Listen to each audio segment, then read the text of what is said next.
Hello दोस्त, नमस्कार। सोचिए एक ऐसा इंसान जिसके पास ब्रिटिश सरकार की प्रतिष्ठित नौकरी थी, सम्मान था, सुरक्षित भविष्य था, लेकिन उसने सब कुछ छोड़ दिया। क्यों?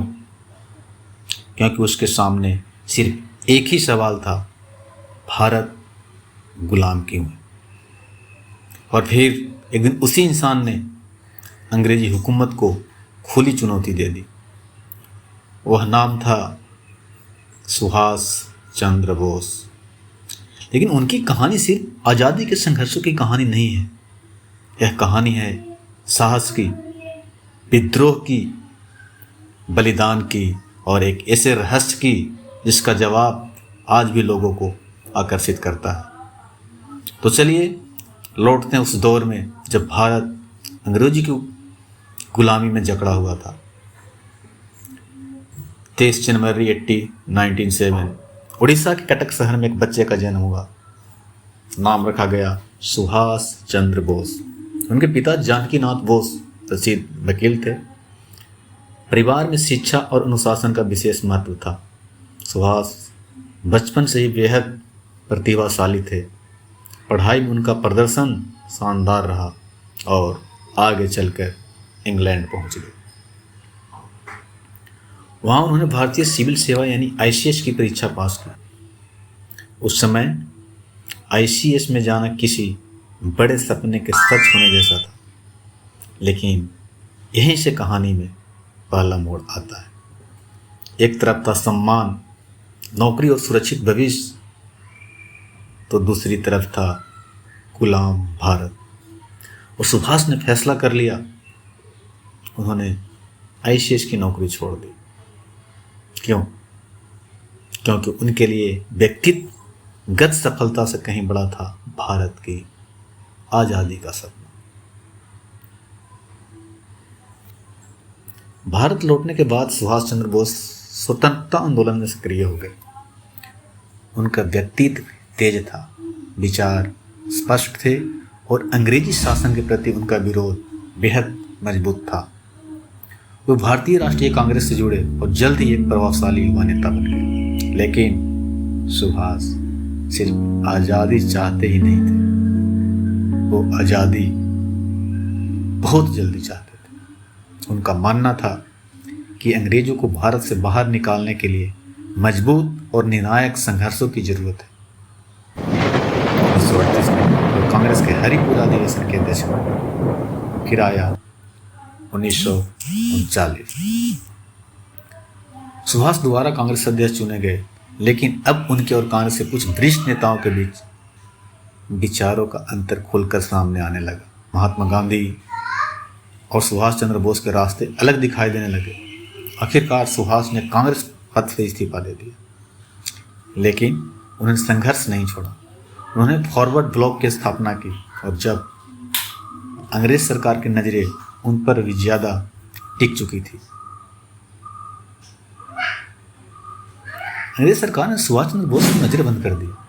शायद अंग्रेजों को लगा था कि अब नेताजी को रोक लिया गया है, लेकिन वो एक बात भूल गए थे, सुभाष चंद्र बोस रुकने वाला में से नहीं थे।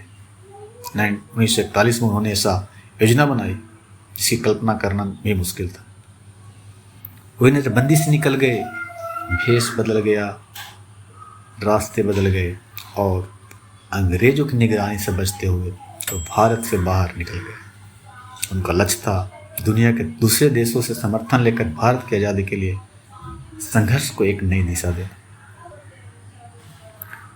वो जर्मनी पहुँचे और बाद में दक्षिण पूर्व एशिया पहुँचे। यहीं से उनकी कहानी और भी रोमांचक हो जाती। दक्षिण पूर्व एशिया में सुभाष चंद्र बोस ने भारतीय स्वतंत्रता आंदोलन को सैन्य शक्ति देने का प्रयास किया। उन्होंने आज़ाद हिंद फौज यानी आईएनए का नेतृत्व संभाला। हजारों भारतीय इस सेना से जुड़े। नेताजी सैनिकों के सामने खड़े होते और उनमें जोश भर देते। उनकी आवाज़ में ऐसा विश्वास था कि हजारों लोग अपने जीवन को देश के नाम करने के लिए तैयार हो जाते। और फिर गूंजा उनका प्रसिद्ध आह्वान, तुम मुझे खून दो, मैं तुम्हें आज़ादी दूंगा। यह सिर्फ एक नारा नहीं था, यह एक चुनौती था, एक ऐसा संदेश जिसने दुनिया को बता दिया कि भारत की आज़ादी की लड़ाई अब सिर्फ भारत की धरती तक सीमित नहीं रही। आज़ाद हिंद फौज ने भारत की ओर बढ़ने का प्रयास किया। उनका लक्ष्य था ब्रिटिश शासन को चुनौती देना और भारत की स्वतंत्रता के लिए सैन्य अभियान चलाना। आईएनए के सैनिकों ने कठिन परिस्थितियों में लड़ाई लड़ी, लेकिन युद्ध का रुख बदल रहा था। जापान कमज़ोर पड़ रहा था और अंततः द्वितीय विश्व युद्ध में जापान की हार ने आज़ाद हिंद फौज के अभियान को भारी झटका दिया।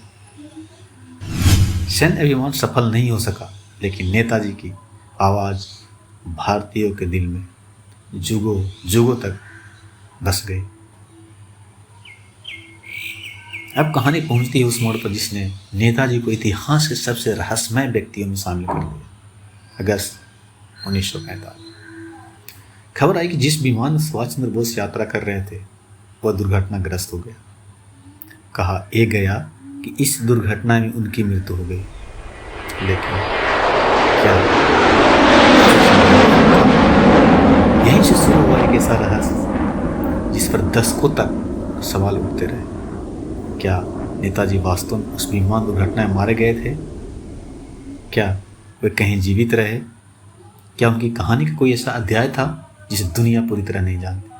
उनकी मृत्यु को लेकर कई तरह के दावे और जांच सामने आए, लेकिन नेताजी से जुड़ा रहस्य आज भी लोगों की कल्पना को आकर्षित करता है। सुभाष चंद्र बोस की सबसे बड़ी कहानी उनकी मृत्यु का रहस्य नहीं है, उनकी सबसे बड़ी कहानी है उनका साहस।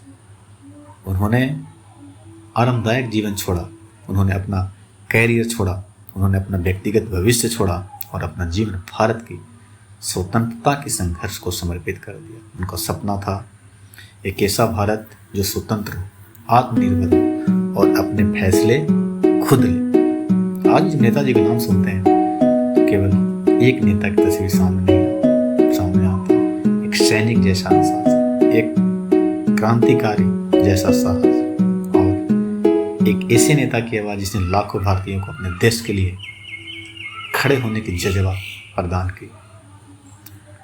23 जनवरी को भारत में नेताजी सुभाष चंद्र बोस की जयंती को पराक्रम दिवस के रूप में मनाया जाता है। उनका जीवन हमें याद दिलाता है आज़ादी सिर्फ मांगी नहीं जाती, उनके लिए संघर्ष भी करना पड़ता है।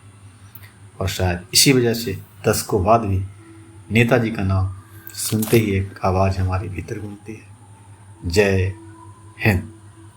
धन्यवाद दोस्तों।